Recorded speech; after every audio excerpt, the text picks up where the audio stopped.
नमस्कार दोस्तों। आज हम बात करेंगे सीओपीडी के बारे में। आज हम लोग जानेंगे सीओपीडी क्या है, सीओपीडी के क्या कॉजेज हैं, क्या इसके साइन सिम्टम्स हैं, क्या इसके डायग्नोसिस है, तो क्या इसका ट्रीटमेंट है। आइए जानते हैं व्हाट इज सीओपीडी। अगर हम फुल फॉर्म की बात करें सीओपीडी का, सीओपीडी फुल फॉर्म है आपका क्रोनिक ऑब्स्ट्रक्टिव पल्मोनरी डिजीज। ये अगर आप देखें तो ये क्रोनिक इन्फ्लामेटरी लंग डिजीज होती है।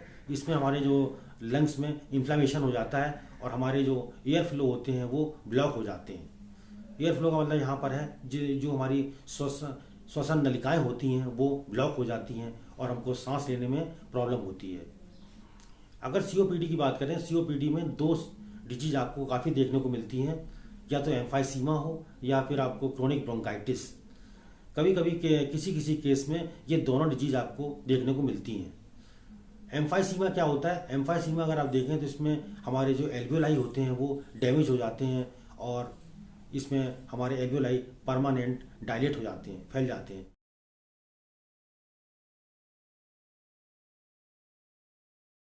अगर हम क्रोनिक ब्रोंकाइटिस की बात करें तो क्रोनिक इन्फ्लेमेशन ऑफ ब्रोंकाई को क्रोनिक ब्रोंकाइटिस कहा जाता है। इसमें हमारे जो ब्रोंकाई में इन्फ्लेमेशन हो जाता है और इसके कारण से हमारे जो ब्रोंकाई होते हैं या ब्रोंकियल ट्यूब्स होती हैं वो नैरो हो जाती हैं, जिससे सांस लेने में प्रॉब्लम हो जाती है। परिणाम स्वरूप क्या होता है, हमारे जो लंग्स में म्यूकस का सेक्रेशन काफ़ी अधिक हो जाता है, जिससे हमारे जो एयर फ्लो होते हैं वो ब्लॉक हो जाते हैं और हमको सांस लेने में प्रॉब्लम्स हो जाती है।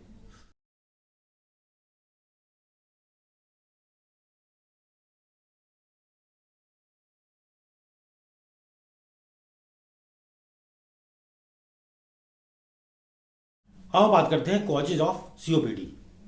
सीओपीडी का मुख्य कारण होता है स्मोकिंग। स्मोकिंग किसी भी तरह की हो सकती है इसमें, चाहे वो सिगरेट की स्मोकिंग हो, चाहे वो टोबैको स्मोकिंग हो, चाहे सिगार की स्मोकिंग हो या पाइप स्मोकिंग। इसका एक प्रमुख कारण सेकेंड हैंड स्मोक भी है।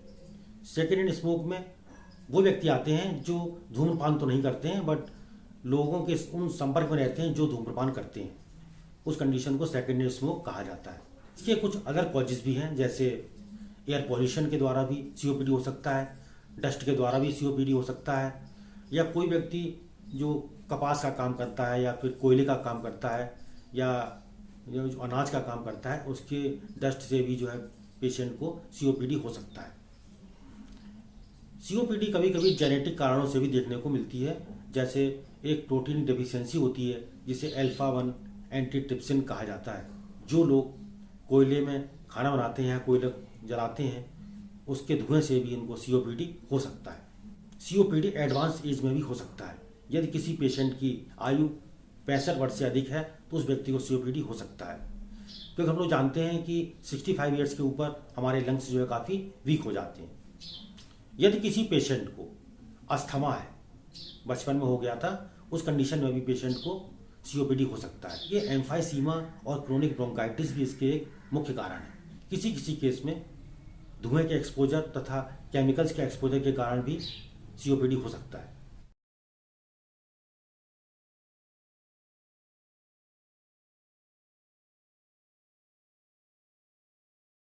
अब हम बात करते हैं sign symptoms of COPD.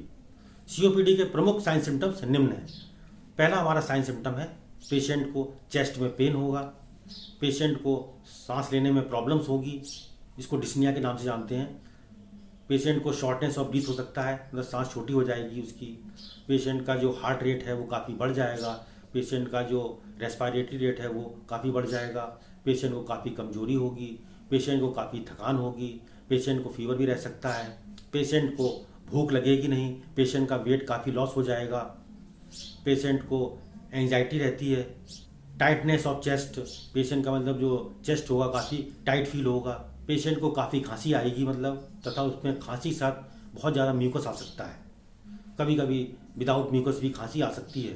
Patient को बहुत ही ज़्यादा एनर्जी का अभाव महसूस होता है। पेशेंट प्रतिदिन अपने गले को साफ करना चाहता है, उसे लगता है कि उसके गले में अभी भी बलगम भरा हुआ है। पेशेंट को कोल्ड बहुत जल्दी हो जाता है, पेशेंट को बहुत सारे इन्फेक्शन काफ़ी जल्दी जल्दी हो जाते हैं क्योंकि उसका इम्यून सिस्टम काफ़ी वीक हो चुका होता है। पेशेंट को साइनोसिस की प्रॉब्लम हो सकती है, पेशेंट को ऑक्सीजन की कमी के कारण उसके हाथ पैर ढीले पड़ सकते हैं।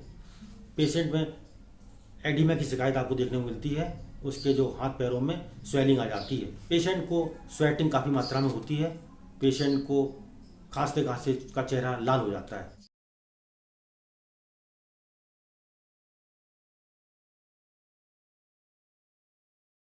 आइए हम बात करते हैं सीओपीडी डायग्नोसिस की। सीओपीडी को हम लोग निम्न प्रकार डायग्नोज कर सकते हैं। पहले फिजिकल एग्जामिनेशन के द्वारा डॉक्टर डायग्नोज करते हैं। दूसरा हमारा पेशेंट की हिस्ट्री कलेक्शन के द्वारा डायग्नोज किया जा सकता है। नेक्स्ट अगर आप देखें तो ब्लड टेस्ट करा सकते हैं पेशेंट का चेस्ट का एक्सरे कराया जा सकता है, सीटी स्कैन करा सकते हैं, एमआरआई किया जा सकता है। और एक होता है पल्मोनरी फंक्शन टेस्ट, इसमें आपके सारे लंग्स के टेस्ट करा दिए जाते हैं। हम लोग इसमें आर्टियल ब्लड गैस का एनालिसिस करते हैं, स्पायरोमेट्री, ब्रोंकोस्कोपी, पेशेंट का ईसीजी भी कराया जा सकता है।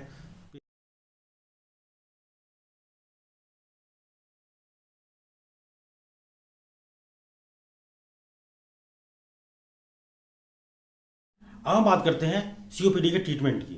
सबसे पहले बात करते हैं मेडिकल ट्रीटमेंट की।